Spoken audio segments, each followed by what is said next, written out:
కరీంనగర్లో జరిగినటువంటి jewellery shop మీద కొంతమంది దుండగులు దాడి చేయడము, కాల్పులు జరపడము, దాని గోల్డ్ కూడా ఎత్తుకుపోయిన సంఘటన విషయంలో నిన్న వెంటనే తెలిసిన వెంటనే మేము ఆ షాపును సందర్శించడం జరిగింది.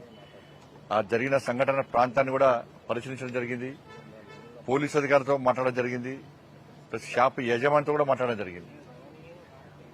సరే, దానిలో ఎవరైతే గాయపడ్డారో ఆ పేషెంట్స్ ను నిన్న మొత్తం సర్జరీ అయింది కాబట్టి ఈరోజు వాళ్ళకి కలుద్దామని చెప్పి ఈరోజు రేణి హాస్పిటల్ కు వెంకటాద్రి హాస్పిటల్ రావడం జరిగింది. అవుట్ ఆఫ్ డేంజర్, వాళ్ళకి ఎలాంటి ప్రాణాపాయం లేదన్న విషయాన్ని డాక్టర్ స్పష్టం చేయడం జరిగింది. ఆ సేల్స్ మేనేజర్ కు బ్రెయిన్ కు బుల్లెట్ జరగడము, ఆ బుల్లెట్ వెంటనే టైంకు వచ్చి దాన్ని తొలగించడం వలన ఆయన ప్రాణాపాయం నుంచి బయటపడ్డాడు. మిగతా మధుకర్ కూడా ఈ భుజం ద్వారా, షోల్డర్ ద్వారా బుల్లెట్ రావడము, జస్ట్ కొంచెం అయితే హార్ట్ తలిగే ప్రమాదం ఉండేది. వెంటనే డాక్టర్స్ సర్జరీ చేసి అందరు కష్టపడి డాక్టర్స్ టీం వర్క్, రేణి హాస్పిటల్ కానీ వెంకట హాస్పిటల్ టీం వర్క్ ద్వారా వీళ్ళందరినీ కాపాడడం, మెడికోలో కూడా ఉన్నారు పేషెంట్స్, వీళ్ళందరూ కూడా టీం వర్క్ ద్వారా వాళ్ళని కాపాడడం నిజంగా డాక్టర్స్ అందరు కూడా, డాక్టర్స్ కు సిబ్బందికి నిజంగా మా అందరి తరఫున వాళ్ళకు హృదయపూర్వక కృతజ్ఞతలు, అభినందనలు కూడా. ఆ టైంకు వాళ్ళు వెంటనే రెస్పాండ్ అయ్యి సర్జరీ చేయడం అనేది మామూలు విషయం కాదు. ఒకటి ఇది దారుణమైన సంఘటన, ఇది అనుకోని సంఘటన. కాబట్టి ఈ సందర్భంలో కొంతమంది దీన్ని రాజకీయంగా ఈ పార్టీలు ఆ పార్టీలు తిట్టడము, ఆ పార్టీలు ఈ పార్టీలు తిట్టడము, కష్టాల్లో ఇబ్బందుల్లో ఉన్నప్పుడు ఓదార్చడం మానవత్వం ఉన్న మనుషులకు అలవాటు. వాళ్ళకు ధైర్యం చెప్పాలి, వాళ్ళకు మనోధైర్యం నింపాలి. ఇట్లా సంఘటన కానీ ఇట్లా జుట్టు సాధిస్తారు. పైగా ఇట్లా జరిగిందంటే దాన్ని రాజకీయంగా తీసుకుని ఇక తిడుతూనే ఉంటుంది. దాన్ని ఏం జరిగింది, దొంగతనం అనుకోకుండా జరిగింది. అది దాన్ని బండి సంజయ్ నాకేం సంబంధం అలా. మీ బీఆర్ఎస్ ప్రభుత్వ హయాంలో లిస్టు చదివితే మొత్తం చాట వాడతా ఉండేది, మొత్తం లిస్ట్ అంతా. అవి మీరు పెంచి పోషించారు దొంగలు, మీ వాళ్ళు చుట్టాలు వాళ్ళేమన్నా మీరు పెంచి పోషించారు.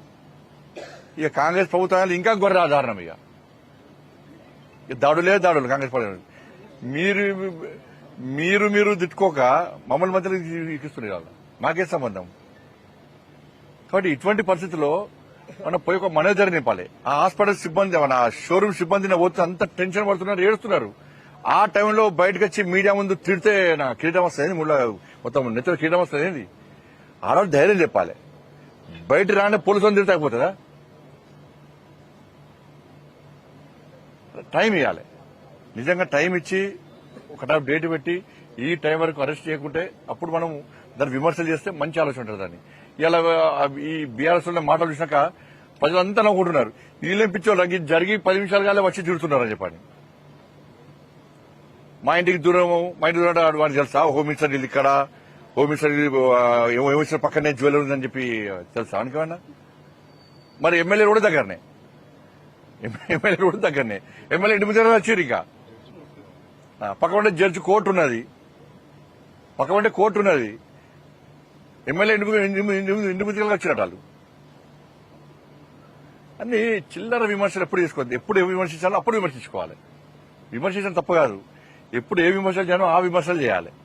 ఇట్లా జరిగిన వెంటనే ఇట్లా చచ్చిపోరు నష్టపరిహారం అంటారు. ఏం జరిగిందో తెలుసుకోరు. అంటే ఇటువంటి విమర్శలు మంచిది కాదు. ఒక మంచి వాతావరణం నిర్మాణం చేయాలి తప్ప మంచి వాతావరణం చెడగొట్టే ప్రయత్నం చేయద్దు. జరిగిన సంఘటన దుర్మార్గమైన సంఘటన, దారుణమైన సంఘటన.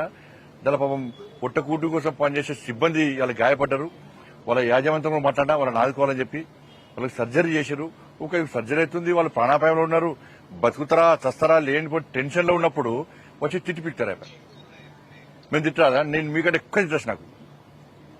కానీ నాకు మానవత్వం ఉంది, కొంచెం జ్ఞానం, సంస్కారం ఉంది నాకు.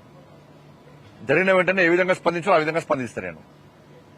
దీన్ని దయచేసి వేరే కోణంతో చూడదని చెప్పి నేను రిక్వెస్ట్ చేస్తున్నా. జరిపింది వాళ్ళకి మనోధైర్యం ఇవ్వాలి, వాళ్ళకి అండగా ఉండాలి, కుటుంబాలకు అండగా ఉండాలి, వాళ్ళకి అండగా ఉండాలి. నేరస్తులను త్వరితగతిన పట్టుకోవాలి. నేను డీజీ గారితో మాట్లాడినా, హైదరాబాద్ నుంచి టీమ్స్ వస్తాయన్నారు. అన్ని టీమ్స్ వచ్చినాయి, వాళ్ళు చూస్తున్నారు. చూద్దాం పోలీసులకు అవుతుందా కాదా ఇంకో టైం చూద్దాం, వెంటనే ప్రయత్నం చేస్తాం చూద్దాం, లేకుంటే మాట్లాడదాం.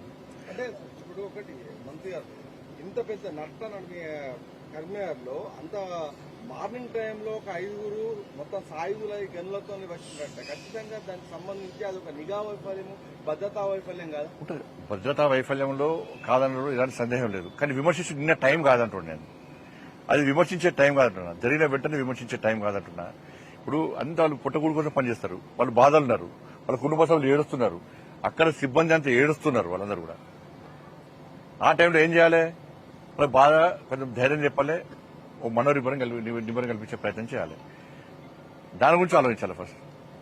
అంటే ఇప్పుడు ఈ నిఘా దేనికోసమే ఇప్పుడు అనుకుంటా మీరే నవ్వుతున్నారు, ఇప్పుడు మీరు నవ్వుతున్నారు, కెమెరామెన్ నవ్వుతున్నారు. డైలాగు ఇక నేను ఏం సమాధానం చెప్పాలి చెప్పు. కాదు ఇప్పుడు ఈ నిఘా లా అండ్ ఆర్డర్ అనేది ఎవరికంటే ఉంటుందో తెలియకుండా నేను ఏం చేయాలి? తెలంగాణలో లా అండ్ ఆర్డర్, దేశంలో లా అండ్ ఆర్డర్ ఎవరి కంట్రోల్ ఉంటుందో తెలియని వరకు నేను ఏం సమాధానం చెప్పాలి?